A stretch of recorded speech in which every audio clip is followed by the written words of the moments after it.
বৈষম্য বিরোধী ছাত্র আন্দোলনের সমন্বয়ক সার্জিস আলম বলেছেন, বাংলাদেশের স্বার্থে ছাত্র জনতার সমন্বয়ে নতুন রাজনৈতিক দল আসা খুবই প্রয়োজন। বাংলাদেশের রাজনৈতিক প্রতিযোগিতা দুই দলের মধ্যে সীমাবদ্ধ। প্রধান দুটি রাজনৈতিক দলকে যদি বাদ দিয়ে আপনি নির্বাচনের কথা বলেন, তাহলে নির্বাচনের স্টেক হোল্ডার বা এই মাঠের প্লেয়ার কারা? নির্বাচন কমিশনের আইন অনুযায়ী একটি রাজনৈতিক দলের রেজিস্ট্রেশন পাওয়ার যে প্রক্রিয়া, তার একটি অন্যতম বিষয় হচ্ছে সারা দেশের তৃণমূল পর্যায় পর্যন্ত তার অফিস এবং সংগঠন নেতা কর্মী থাকতে হবে।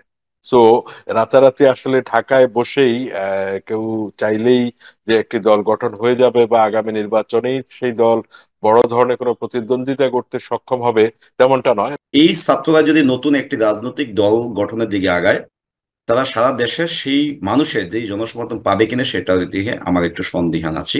কারণ আমরা জানি যে ছাত্র আন্দোলন আর রাজনৈতিক দল দুটি সম্পূর্ণ ভিন্ন কথা, ভিন্ন বিষয়।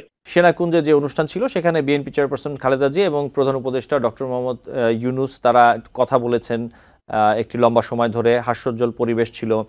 এবং এখানে যে বিষয়টি, বিএনপির অনেক নেতা গত 3 মাস ধরে তারা বলে আসছেন বিভিন্ন সময় যে তারা -2 বা নানা রকমের ষড়যন্ত্রের আশঙ্কা করছেন অথবা এই ধরনের সন্দেহ করে আসছেন, নানা সময় তারা বক্তব্যে বলছেন। আপনার কি মনে হয় আজকের যে আমরা পরিবেশটা দেখলাম, এতে করে বিএনপির চিন্তা ভাবনা এই ধরনের -2 নিয়ে যে আলোচনা হয় নানান সময় অথবা সন্দেহ করা হয়, নানান ষড়যন্ত্র, এগুলোর এই চিন্তা ভাবনায় পরিবর্তন আনতে কতটা সহযোগী হবে বলে আপনার কাছে মনে হয়? দেখুন, আজকের বেগম খালেদা জিয়ার উপস্থিতি সশস্ত্র বাহিনী দিবসের অনুষ্ঠানে এটি একটি সিগন্যালিং ভ্যালু আছে। এবং আমাদের বিএনপি নেতা কর্মীরা তো বটেই, সারা দেশের রাজনীতি যারা পর্যবেক্ষণ করেন তাদের সবার মাঝেই এটি একটি আশার সঞ্চার করেছে। তবে আমি পাশাপাশি এও বলে রাখছি, যে -2 ফর্মুলার কথা আমরা যা সাম্প্রতিক সময় শুনছি, আসলে এই মুহূর্তে বর্তমান বাংলাদেশের রাজনৈতিক পরিস্থিতি একটি ভেরি ফ্লুইড সিচুয়েশনের ভিতর দিয়ে আমরা যাচ্ছি। এর বেশিরভাগই হয়তো স্পেকুলেশন বা এর কোনো কনক্রিট ভিত্তি নেই। এই -2 ফর্মুলার কথা কেউ আহ, চিন্তা করছে, বা -2 মানে প্রধান দুটি রাজনৈতিক দলকে যদি বাদ দিয়ে আপনি নির্বাচনের কথা বলেন, তাহলে নির্বাচনের স্টেক হোল্ডার বা এই মাঠের প্লেয়ার কারা? আমি তো দেখি না, বা মানুষও দেখে না। সেক্ষেত্রে আজকে দুজনের, প্রধান উপদেষ্টা এবং বেগম খালেদা জিয়ার এই সৌহার্দ্যপূর্ণ আলোচনা, যে ছবি প্রকাশিত হয়েছে, একটি ছবি কিন্তু অনেক ধরনের ন্যারেটিভ তৈরি করে মানুষের মনে, একটি বদ্ধমূল বিশ্বাস ও ধারণা তৈরি করার ক্ষেত্রে ওনার আজকের এই উপস্থিতি বেগম জিয়ার এবং ওনাদের ভিতরকার কথোপকথন মানুষকে অনেক বেশি আশাবাদী করবে যে বাংলাদেশ হয়তো আগামী দিনে একটি ইনক্লুসিভ এবং গ্রহণযোগ্য নির্বাচন অনুষ্ঠানের দিকেই যাচ্ছে প্রধান উপদেষ্টার নেতৃত্বে। জি, আপনাকে ধন্যবাদ। আমি একইভাবে আব্দুর রশিদ জিতু আপনার কাছেও এই বিষয়ে জানতে চাবো। আমি একইভাবে যদি একটু বলি, এই যে নির্বাচনের ব্যাপারে আর কি, বাংলাদেশের অন্যতম বৃহত্তম রাজনৈতিক দল হচ্ছে বিএনপি। এই বিএনপির কাছেও আসলে একটা আস্থা তৈরির জায়গার ব্যাপার রয়েছে, অন্তর্বর্তীকালীন সরকারের অন্যান্য রাজনৈতিক দলের কাছেও যেমন একটি আস্থা তৈরির জায়গার ব্যাপার রয়েছে। এই বিষয়টি, আজকের এই বিষয়টি আপনি কতটা ইতিবাচক হিসেবে দেখছেন? আজকে আমাদের সশস্ত্র বাহিনী দিবস উপলক্ষে সেখানে বাংলাদেশ সরকারের সাবেক 2বারের সফল প্রধানমন্ত্রী বেগম খালেদা জিয়ার উপস্থিতি, আমরা আসলেই ভাই যেটা বললেন, এটা এই যে উপস্থিতির একটা তাৎপর্য রয়েছে। এবং তিনি কিন্তু শুধু সাবেক প্রধানমন্ত্রী নন, তিনি একজন সাবেক রাষ্ট্রপতির স্ত্রী। তাই সে সব দিকে বিবেচনা করলে তিনি বাংলাদেশের মধ্যে খুবই একজন গুরুত্বপূর্ণ ব্যক্তি। এবং আমরা দেখেছি আওয়ামী শাসন আমলে তিনি কারা নির্যাতিত ছিলেন এবং তার উপরে মিথ্যা মামলায় তাকে কতভাবে ফাঁসানো হয়েছিল। এবং সেটি দিয়ে কিন্তু তিনি দীর্ঘদিন অসুস্থ থাকা অবস্থায়ও কারা ভোগ করেছেন। তাই সামনে যেই সময়টা আসবে বা আমাদের অন্তর্বর্তীকালীন সরকার যে বিএনপি থেকে যে সাপোর্ট বা যেটা পাওয়ার প্রত্যাশা করে, আশা করি আমাদের জাতীয়তাবাদী দল সেই সাপোর্টটা বর্তমান সরকারকে সেটা দিবেন। এবং বিএনপির কাছে সেটাই প্রত্যাশা থাকবে আমাদের ছাত্র জনতার পক্ষ থেকে, যে অন্তর্বর্তীকালীন সরকারকে যাতে সর্বোচ্চ সাপোর্টটা এখান থেকে দেওয়া হয়। জি, আপনাকে ধন্যবাদ। আমি আবার একটু শিহাব সুমন আপনার কাছে আসবো যে বিষয়টি নিয়ে, এই নির্বাচন রাজনীতি এই প্রসঙ্গেই বৈষম্য বিরোধী ছাত্র আন্দোলনের সমন্বয়ক সার্জিস আলম বলেছেন, বাংলাদেশের স্বার্থে ছাত্র জনতার সমন্বয়ে নতুন রাজনৈতিক দল আসা খুবই প্রয়োজন। বাংলাদেশের রাজনৈতিক প্রতিযোগিতা দুই দলের মধ্যে সীমাবদ্ধ। শিহাব সুমন, আপনি এই বিষয়ে কিছু বলবেন? নতুন দল তো আমরা এর আগেও দেখেছি যে বিভিন্ন নতুন দল এসেছে এবং সামনে হয়তো আরো নতুন দল আসবে, কিন্তু এতে এই যে দুই দলের মধ্যে যে রাজনৈতিক প্রতিযোগিতার কথা বলা হচ্ছে, এর মধ্যেই কি সীমাবদ্ধ থাকবে, নাকি বাংলাদেশের রাজনীতিতে নতুন মেরুকরণের আসলে সময় হয়েছে বলে আপনি মনে করছেন? এখন পর্যন্ত আমরা যা দেখছি, দেখেন এটা একটা হোলিস্টিক অ্যাপ্রোচের বিষয়। আমাদের রাজনীতি দুটি দলের ভিতরেই থাকবে, না আরো এক্সপান্ডেড হবে, আরো মূলধারার রাজনৈতিক শক্তি, যেমন আমাদের এখানে আমরা যদি তৃতীয় চতুর্থ দলগুলোর কথা বলি, জাতীয় বাংলাদেশ জাতীয় পার্টি, জামায়াতে ইসলামী, তারাও কিন্তু খুব স্ট্রং হোল্ড নিয়ে সোসাইটিতে আছেন। সো এর পাশাপাশি নতুন রাজনৈতিক দল করার, গঠন করার বা রাজনীতি করার অধিকার সবারই রয়েছে বাংলাদেশে।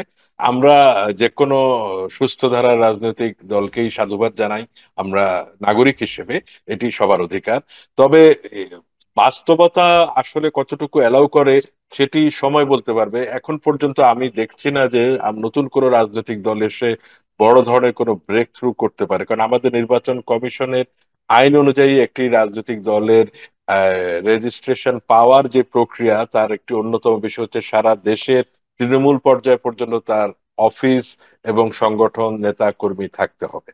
সো রাতারাতি আসলে ঢাকায় বসেই কেউ চাইলেই যে একটি দল গঠন হয়ে যাবে বা আগামী নির্বাচনেই সেই দল বড় ধরনের কোনো প্রতিদ্বন্দ্বিতা করতে সক্ষম হবে, তেমনটা নয়। বাট নতুন তৃতীয় ধারার রাজনৈতিক, তৃতীয় ধারার একটি ওপিনিয়ন আমাদের এখানে গড়ে ওঠার বাস্তবতা রয়েছে। কিন্তু বিষয় হচ্ছে কারা সেটিকে ম্যানুভার করবেন বা মানুষকে সংগঠিত করে একটি সুনির্দিষ্ট প্ল্যাটফর্মে বা লক্ষ্যে নিয়ে যাবেন, সেটি খুব সময় সাপেক্ষ, এটি সহজ হবে না। আমি আরেকটু অ্যাড করি, আজকের বক্তব্যেই সম্ভবত আহ অন্যতম সমন্বয়ক সার্জিস আলম বলেছিলেন যে আওয়ামী লীগের রাজনীতি করার অধিকার নেই, এবং আপনি যেটা বলছিলেন একটু আগে, তারা জীবন দিয়ে হলো দরকার হলে আবার আন্দোলন করে প্রতিহত করবে। এই বিষয়টিও কতটা প্র্যাগমেটিক আমার মনে হয় অন্তর্বর্তী সরকারের উপরে হয়তো একটি চাপ তৈরি করবে। কিন্তু অন্তর্বর্তী সরকার তার মতো করে বিভিন্ন, আমরা দেখছি প্রচুর গণমামলা একটি তৈরি হচ্ছে, এবং এই গণমামলা ইভেন্চুয়ালি কিন্তু আমাদেরকে আবারও গণগ্রেপ্তারের সংস্কৃতিতে নিয়ে যাবে। তার মানে আমরা এই তত্ত্ববর্তী সরকারের গঠনের আগের দলীয় সরকারের সময় দেখতে পেয়েছি একটি নির্দিষ্ট দল বা গোষ্ঠীর কর্মী এবং নেতাদের বিরুদ্ধে গণগ্রেপ্তারের অভিযান চলতো ঢালাও ভাবে। এখন যদি সে আবার একই ধরনের অভিযান চলে ঢালাও ভাবে, আমি বলছি ঢালাও ভাবে, তাহলে কিন্তু আরেক ধরনের বৈষম্যের ভিতরেই আমরা পড়ে গেলাম। তো বৈষম্য বিরোধী আন্দোলন যদি আবার নতুন করে আরেক সমাজে আরেক ধরনের বৈষম্যমূলক পরিস্থিতি উস্কে দেন বা দিচ্ছেন কিনা, সেটিও আমাদের ভাবনার বিষয় আছে। আপনার পরিবারে হেড অফ দ্য ফ্যামিলি যদি কোনো অপরাধে অভিযুক্ত হন, তার মানে এই না যে পুরো গ্রামবাসী ওই পরিবারের বাকি সদস্যদেরকে একঘরে করে ফেলবেন। নিয়মতান্ত্রিক ভাবে যারা দোষী তাদের নামে বিচার হচ্ছে। আমাদের স্বাধীন বিচার ব্যবস্থার প্রতি জনগণের যথেষ্ট আস্থা রয়েছে। আমার মনে হয় বিচার বিভাগ দোষীদেরকে সেই প্রক্রিয়ার মাধ্যমে ট্রায়াল প্রসেসের ভিতর দিয়েই আমরা তাদেরকে চিহ্নিত করতে পারবো। কিন্তু রাজনৈতিক দল হিসেবে একটি দলকে নিষিদ্ধ করে ফেলা, নির্বাচনে অংশ নিতে না দেওয়া, এটা সমাজে দূরত্ব কমিয়ে আনার বদলে আরো বাড়াবে বলে আমার মনে হয়। জি, আপনাকে ধন্যবাদ আব্দুর রশিদ জিতু। আপনি যদি এই বিষয়ে কিছু বলতেন, এবং আমি সাথে একটু যে বিষয়টা যোগ করতে চাই তা হচ্ছে যে আহ, আমরা যে বিষয়টা নিয়ে আলোচনা করছিলাম, যে নতুন রাজনৈতিক দল তো আমরা দেখেছি যে আগেও এসেছে এবং আগামী তো আসবে, যেমনটা বলছিলাম। কিন্তু এই দলগুলো আসলে বাংলাদেশের মানুষের কাছে জনপ্রিয় কেন হয়ে উঠতে পারে না? একটু আব্দুর রশিদ জিতু, আপনি যদি আপনার মতামত কি এ ব্যাপারে। আপনারা জানেন যে রাজনৈতিক দলগুলো কেন সৃষ্টি হয়, এটা আমরা আগে জানি। রাজনৈতিক দলগুলো সৃষ্টি হয় জনমানুষের আকাঙ্ক্ষা বাস্তবায়নের জন্য। আমরা বিগত দিনেও দেখেছি যে বাংলাদেশে অনেকগুলো রাজনৈতিক নিবন্ধিত দল রয়েছে, এবং খুব রিসেন্টলি যদি আমরা বিবেচনা করি সেখানে দেখা যায় ডাকসুর সাবেক বিপি যে গণ অধিকার পরিষদ নামে একটি নতুন দল হয়েছে, এবং সেই দল কিন্তু তারা কিন্তু রাজনৈতিক কার্যক্রম পরিচালনা করে যাচ্ছে। কিন্তু আমরা এই বৈষম্যবিধি ছাত্র আন্দোলন চলাকালীন সময়ে যেমন সারা দেশের ছাত্র সমাজ এবং ছাত্রদের পাশাপাশি সারা দেশের সকল শ্রেণী পেশার মানুষের যে সমর্থন পেয়েছিলাম, এই ছাত্ররা যদি নতুন একটি রাজনৈতিক দল গঠনের দিকে আগায়, তারা সারা দেশের সেই মানুষের যেই জনসমর্থন পাবে কিনা সেটার দিকে আমার একটু সন্দিহান আছি।